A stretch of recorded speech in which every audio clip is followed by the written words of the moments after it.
Hey guys, Scott Layton here, my expat life on the Renaissance Spirit channel. I've done a few videos so far on Narta and Sazan Island and the protests against the terrible choice of building a resort here in a protected area. I wanted to go and show you the sign before we do anything else. What they're calling the Flamingo Revolution. There's supposedly flamingos here. I haven't seen any yet.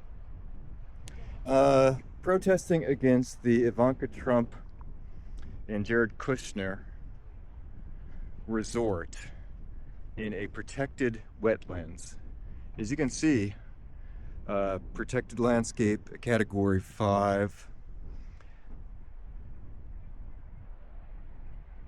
So I'm going to go and show you the protest later. If we can find it. We think we know where it is. But I just wanted to go and film a little bit and show you the area. This is where the flamingos usually are. Maybe Ivanka scared them away.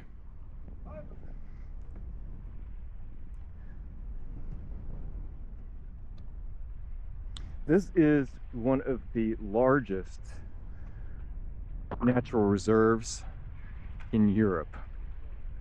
And it connects all the way to the Vosha River, if I'm pronouncing that correctly, in Greece. Which, in and of itself, is the largest free-flowing river. At least one of the largest in Europe. Also, protected habitat. Although they want to go and change the course of the river, which will hurt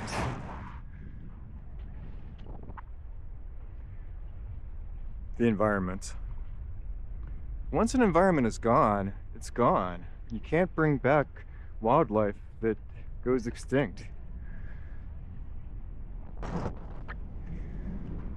Like I talked about in my video yesterday, in America, so many areas have brownfields and polluted areas that may never be able to come back. It costs millions, if not billions of dollars to rehabilitate. So why destroy something in the first place?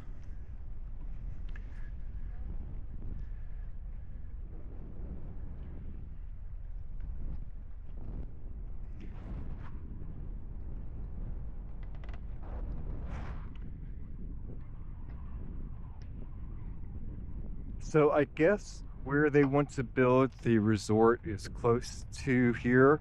We're looking at St. Mary's Monastery there in front of us. As you can see, the water looks pretty dirty today. Definitely dirtier than Vlorë. So you can't really see what's in the water. I haven't seen any wildlife so far, other than a couple of ducks.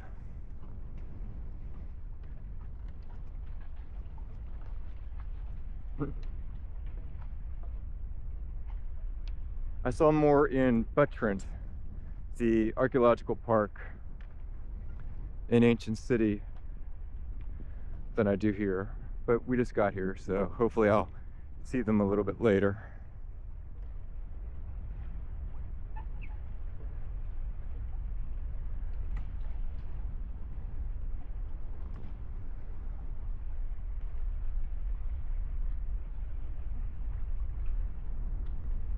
Okay, I'm not sure how safe this is.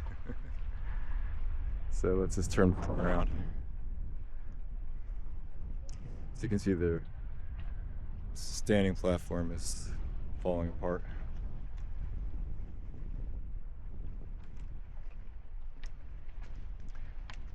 On my next related video, I'm gonna go and show you Sazan Island. Another part of the investment that Ivanka Trump and Kushner want to make another protected area. That was part of what was at one point in time a communist military installation that became a reserve.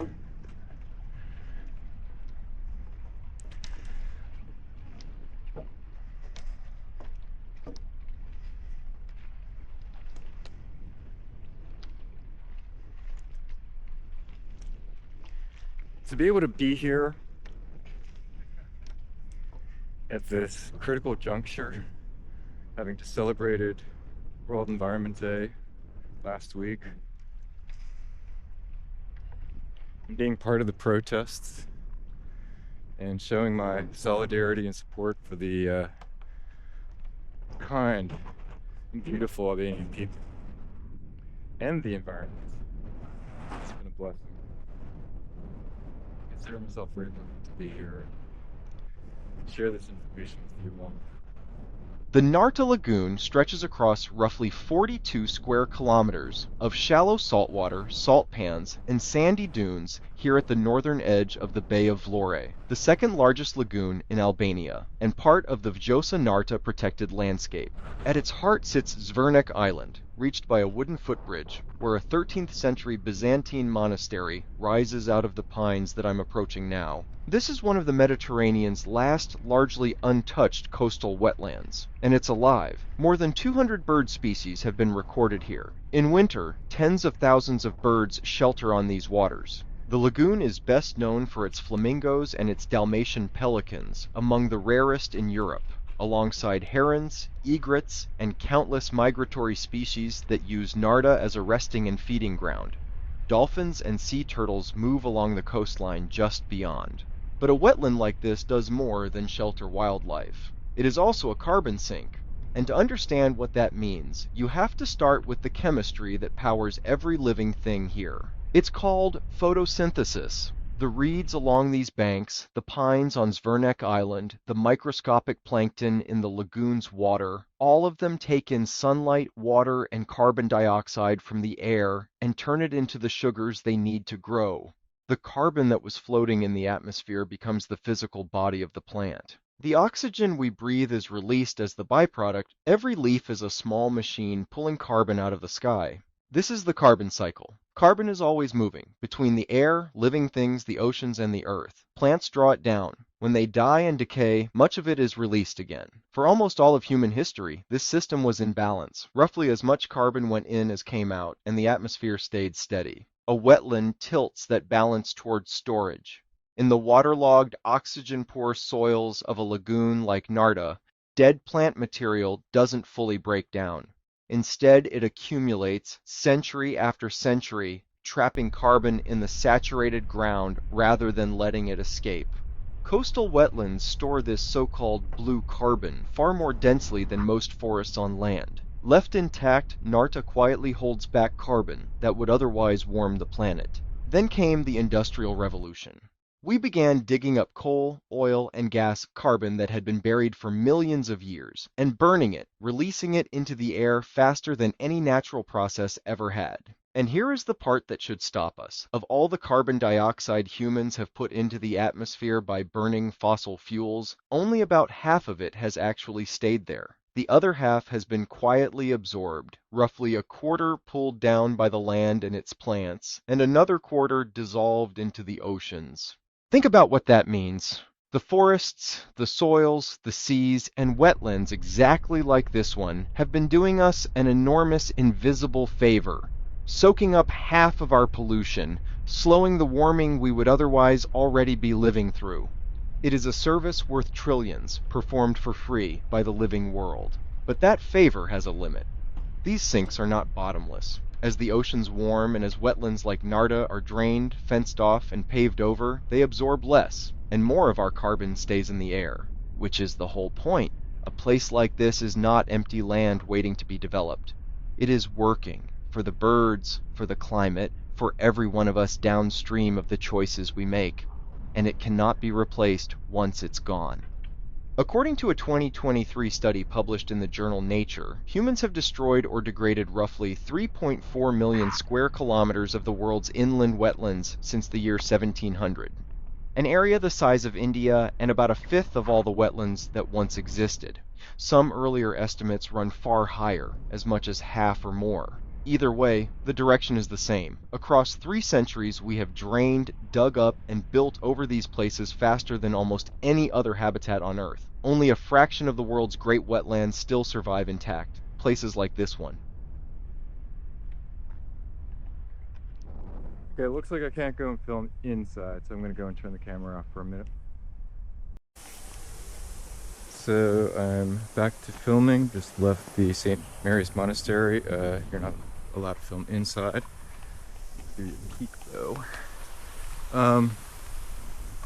Beautiful monastery. Albanian Orthodox, a lot of iconography. I lit a candle for my mom. Miss you, Mom. I asked a local and he said that there are flamingos in the bay area and then also in the salt marshes. But they might not be here right now because they're here seasonally. This is a place that they come to propagate, get it on, in other words, and they migrate elsewhere. So if they lost this area, this would be very detrimental to the flamingo population. I don't know where they go off to. I'll have to go and check that. We here on the Renaissance Spirit believe that we have a duty to be stewards of the earth and of each other, to future generations, our progeny, and to all life on earth. That is one of my reasons for covering this invaluable wetland, and my reason for objecting to the Trump-Kushner development plan here. I'm here with a fellow expat today. He drove us over here. I'll see if we can go to the bay or to the salt marshes. Check them out. He said that he was here a couple months ago and there were tons of flamingos.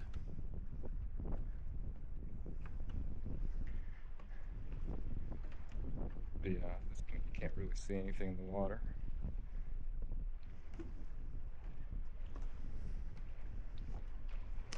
Not that there isn't life, you just can't see it.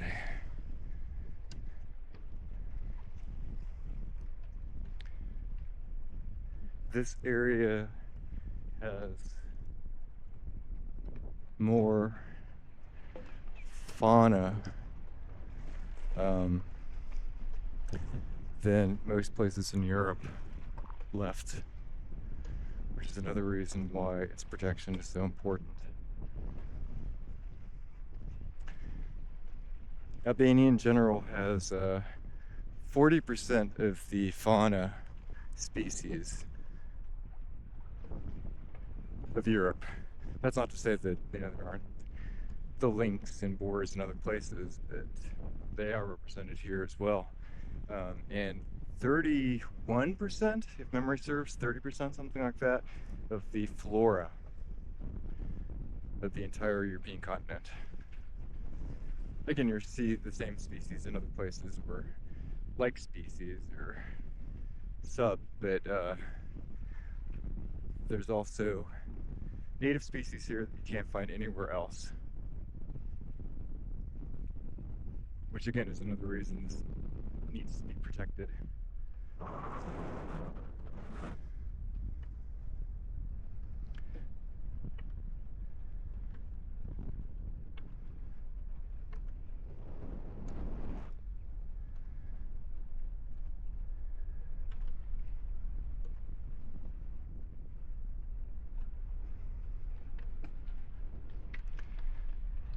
Maybe places like this shouldn't even allow people.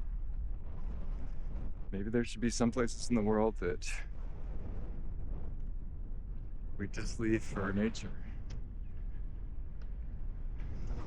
Kind of reminds me of Jurassic Park and what they said. Sometimes things are left better alone than without human intervention. Look how many places we've completely destroyed in the world and continue to do so.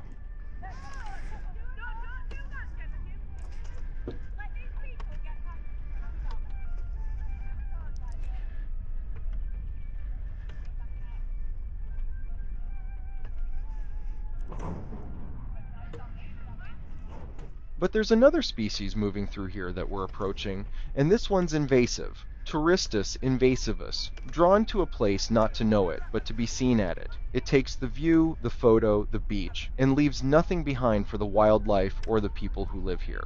That imbalance, taking without giving back, is exactly what I'll be unpacking later this week in my video on distribution exchange theory and the future of travel.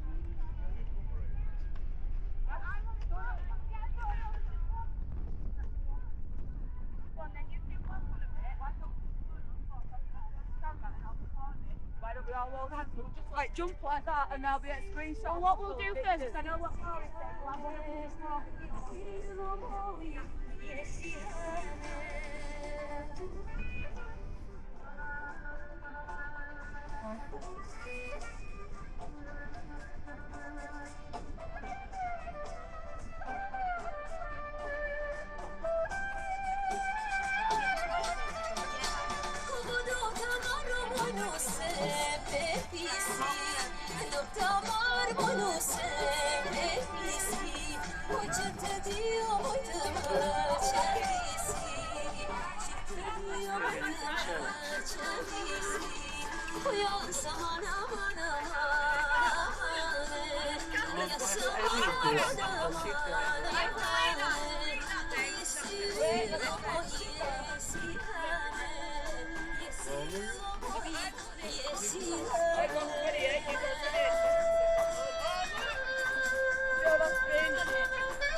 The music probably doesn't help the wildlife either.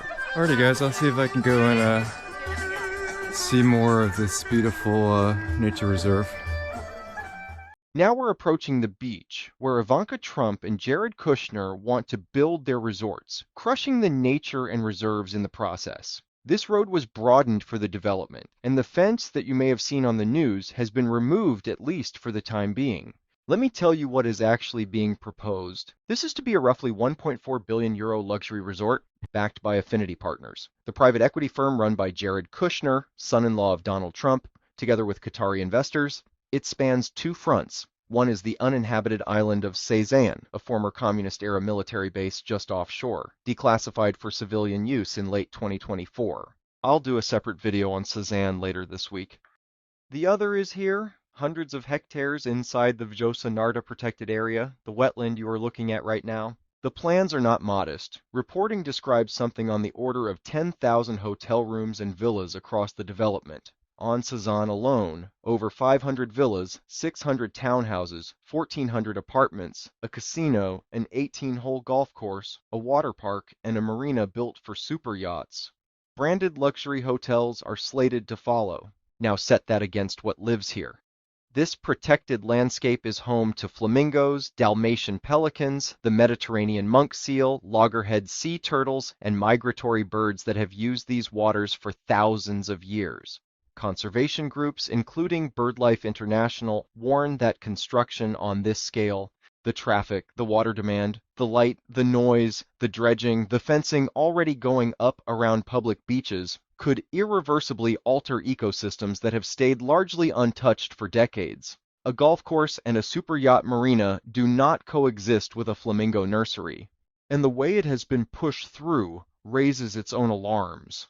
Albania's special anti-corruption prosecutor SPAC has opened an investigation into the legislative changes that stripped the area's protected status, into how the land titles were obtained, and into how the normal public tender process was bypassed. The European Commission has warned that the project could complicate Albania's path into the European Union. This is what is at stake. Not empty land, not a wasteland to be made useful, one of the last great wetlands of the Mediterranean, and the question of whether we still believe such a place is worth more standing than sold. I'll include a link to Jared Kushner's X account in the description so you can see the renderings of the development for yourself.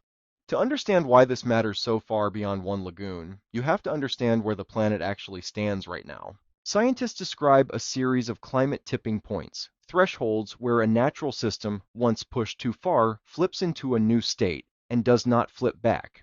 In October of 2025, a report by 160 scientists across 23 countries concluded that the first of these has now been crossed. The world's warm water coral reefs, the rainforests of the sea, home to a quarter of all marine life, have entered irreversible decline, not as a future risk. As our present reality, the worst global bleaching event ever recorded has been underway since 2023. And corals are only the first domino. As the planet warms, the Arctic could see ice-free summers within our own lifetimes. The great ice sheets of Greenland and West Antarctica edge toward collapse. And here is the part that should frighten us most, the feedback loops. For all of human history, the Earth's great systems have been our allies, storing carbon, absorbing our excess. But push them too far, and they reverse. Thawing Arctic permafrost holds more than 200 billion tons of greenhouse gases, much of it methane, ready to be released as the ground melts. The oceans, as they warm, absorb less.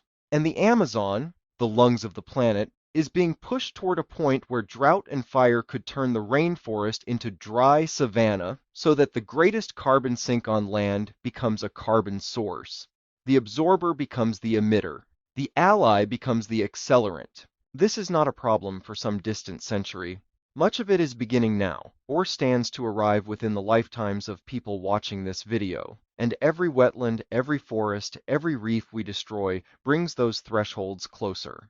Which brings us back to this lagoon, and to why Albanians have taken to the streets, because they understand something their government seems determined to ignore. Albania has roughly 450 kilometers of coastline that survived decades of communist rule largely untouched, one of the last wild coasts in the Mediterranean, and Prime Minister Rama has staked the country's future on selling it. "We need luxury tourism," he said of Sazan, "like a desert needs water." His national strategy envisions up to 30 million tourists a year in a country of under 3 million people. And of this development he has declared, "There is no chance for this investment to stop as long as I am here." The protesters call it what it is. Albania is not for sale. They are not against visitors. They are against the privatization of a public commons, the fencing off of beaches their families have used for generations, handed to a politically connected foreign investor whose firm is heavily backed by Saudi Arabia's sovereign wealth fund. And when bloggers and ordinary citizens raised their voices, Rama mocked them, dismissing influencers as freeloaders who pay no taxes, even posting an AI video of himself in costume to ridicule them. The leader of the country, mocking the very people asking to be heard. This is the model. And it is not unique to Zvernec. From Ruriol in the north to Sazan in the south, the same machinery of strategic investment has been used to reclassify, expropriate, and hand over land. One wonders, too, at the branding. Sazan is to be an Ammon eco-resort, its partners speaking of responsible stewardship and enhancing the environment, even as the protected wetland next door is fenced and cleared without an environmental assessment. And this is where it all connects to what I've been calling across many of these videos, the Polycrisis. The climate emergency, the extinction crisis, the concentration of wealth, the hollowing out of democracy, the commodification of every last wild and public thing. These are not separate stories. They are one story, braided together. A warming planet and a protected wetland sold off in a closed-door deal are not two problems. They are the same problem, wearing two faces. What happens on this small Albanian lagoon is a parable of what is happening to the whole Earth. The commons, enclosed, the future, mortgaged, the living world, treated as inventory. That is why I am standing here. That is why this matters. And that is why the people of Albania are right to be angry. Because this lagoon is not just a lagoon. It is a thread you can pull, and the whole tapestry moves. The warming planet, the vanishing wetlands, the crossed and looming tipping points, the enclosure of the commons, the wealth that buys the law and mocks the people who object. Pull the thread here in Narta, and you feel the tension running all the way to the far edges of the crisis. That is the work I've been doing across this channel, connecting the dots.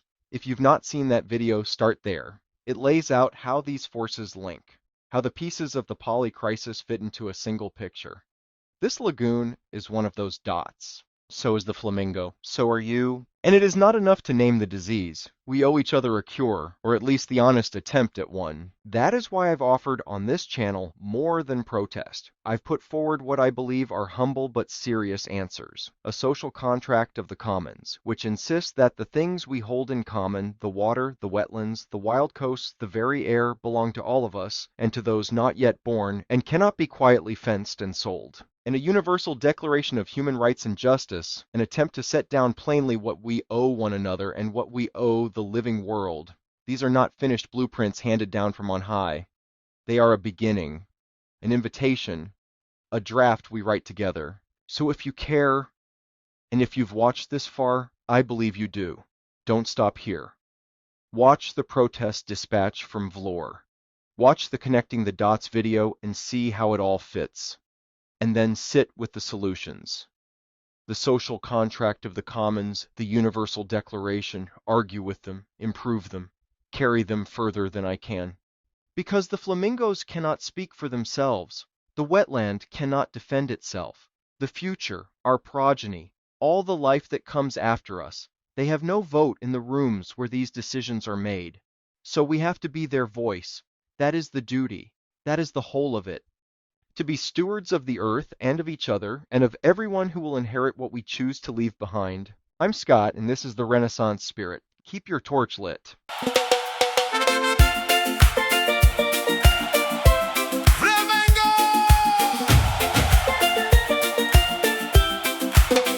Flamingo Revolution. Flamingo Revolution. So huninga kafete. Get up and go. Flamingo Revolution. Hey.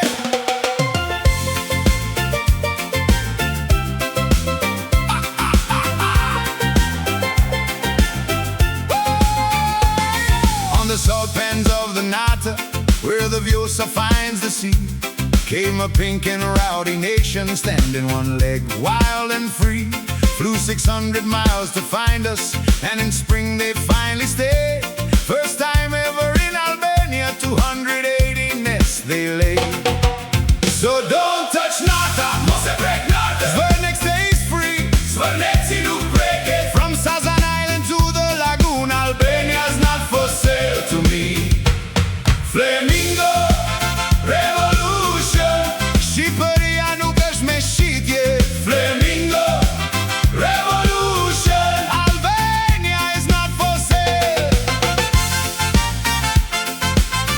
Woo! Now they cut to runway from the map, drew the protection away. Seaplanes buzz in the Riviera, where the nesting colony lay. One loud roar too near the water, and the whole pink nation flies. They paved the law in a single week, and they sold it to us with lies. We want justice. We want justice. Our voice, our pride, the future we own. Nuk kemi tokë për të shitur, we have got no land to sell. So don't touch Narta, mos e prek Narta. Zvërnec stays free, Zvërnec nuk break it. From Sazan Island to the lagoon, Albania's not for sale to me. Flamingo Revolution. Shqipëria nuk është me shitje. Flamingo Revolution. Albania is not for sale.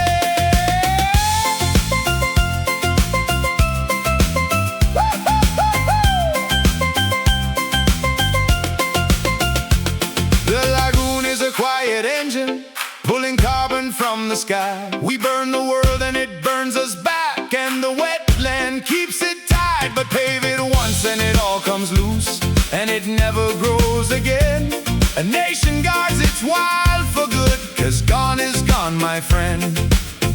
And even flamingos migrate, they cross the sea, they roam. Maybe migration isn't so bad when you're flying toward a home. A bird can choose to land or leave, but a wetland cannot fly. So we plant our feet on the shore.